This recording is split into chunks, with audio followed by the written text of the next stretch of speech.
Us and our parents, we share the same genes. We look the same.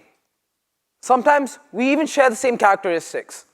But once you really get down to it, we couldn't be more different. I attribute this to the generational gap. And to me, the generational gap redefines what it means to be fulfilled in the short amount of time we have left on Earth, and also redefines what it means to make it in life per se. You see, my dad and I are like your typical father and son. We both look the same, have the same complexion. We even share a predisposition to taking naps on the couch at any given point in time. Yet, once you really get down to it, we couldn't be more different. You see, my dad, unlike me, was brought up in a village in the south of India. Both of his parents, my grandparents, were farmers and were illiterate. Now, society expected my dad to become a farmer, like the generations before him. But my dad had something different in mind. You see, my dad had a dream. He had a dream to roam the world and see what it had to offer him. So he did what anyone in his situation would have done, with a drive to succeed and a passion. He worked. He worked hard at school, eventually making it out to the best college in his state, eventually making it out of the country to the United States of America, which is where my story began. Now you see, what makes my father's story so interesting and inspiring to me is the fact that he went up against all the odds, and he won. To me, he's one of my biggest role models, because he's essentially a man who lives on his own terms. The first time my dad had seen a train in his life was at the age of 17. Yet, today, he flies around the world on almost a weekly basis. He drives the cars that he wants to drive, and he lives in a wonderful country. Now, the thing about this is that it's a complete contrast from who I am today. You see, I'm your quintessential teenager. I've been brought up in a wonderful country, thanks to me reaping the fruits of my father's labor. And sometimes I feel like I'm not doing enough with what I've been given. And it kills me on the inside because as a generation, we've been given so much resources, but sometimes we simply don't utilize it.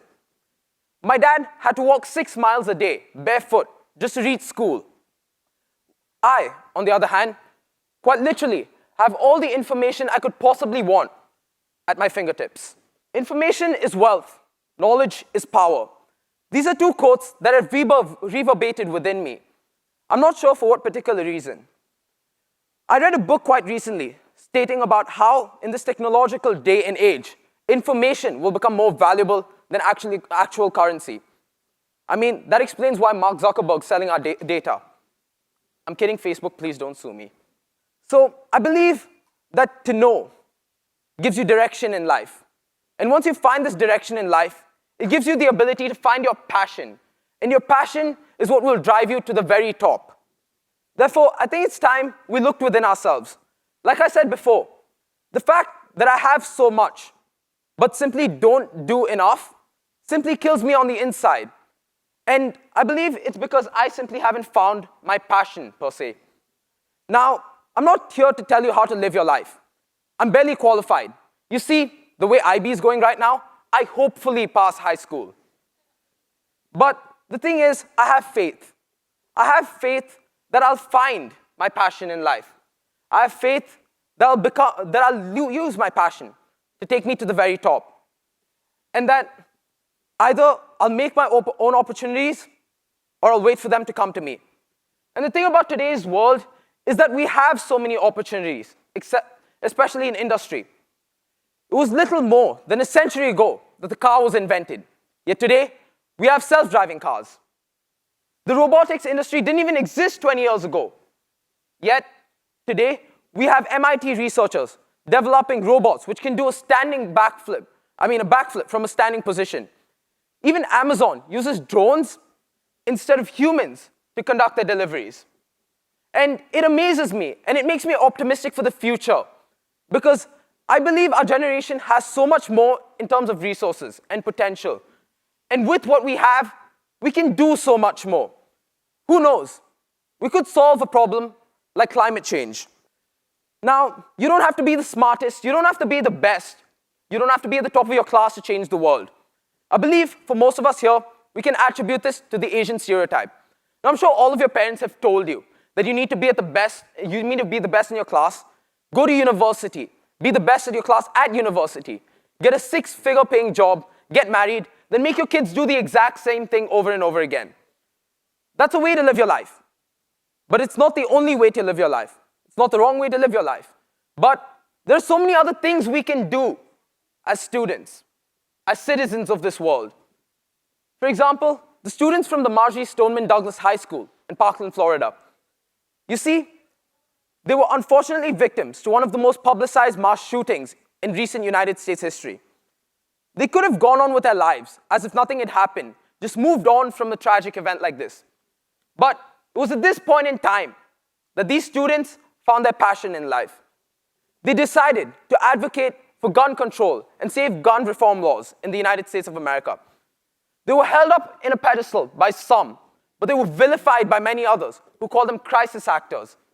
Despite the adversity that they faced, they still went on with what they believed in because they found their passion and they let their passion guide them to the very top of the world.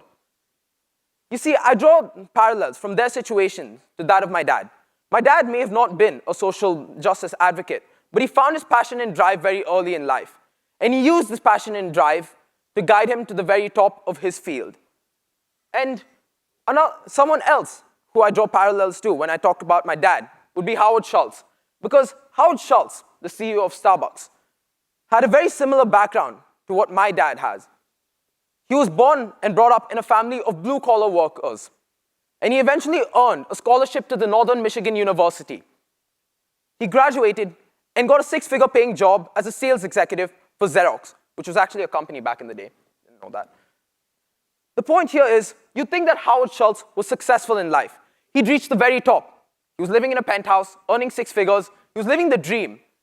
But Howard Schultz felt unfulfilled in life. Felt like he wasn't doing what he wanted to do. To this end, he switched companies to a company called Hammerplast. But this isn't where Howard Schultz's story ended. It's where it began. Because you see, while working at Hammerplast, he came across a company called Starbucks. It was at that point in time that he found his true passion, making and selling coffee. So he quit his job at Hammerplast, joined Starbucks, eventually gaining a controlling interest of the company, then became a multi-billionaire. Howard Schultz was in every sense of the word successful.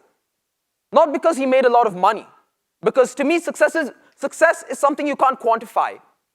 Success isn't determined by the amount of money you earn, how many cars you drive, how big the house you own is.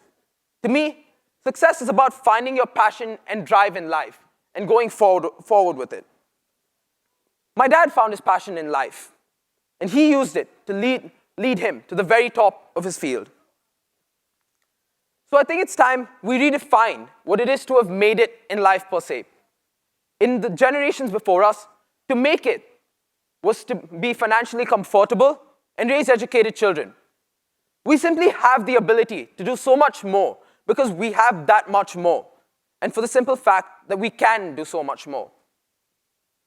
So I'm pretty sure all of you have heard the quote, be happy with what you have.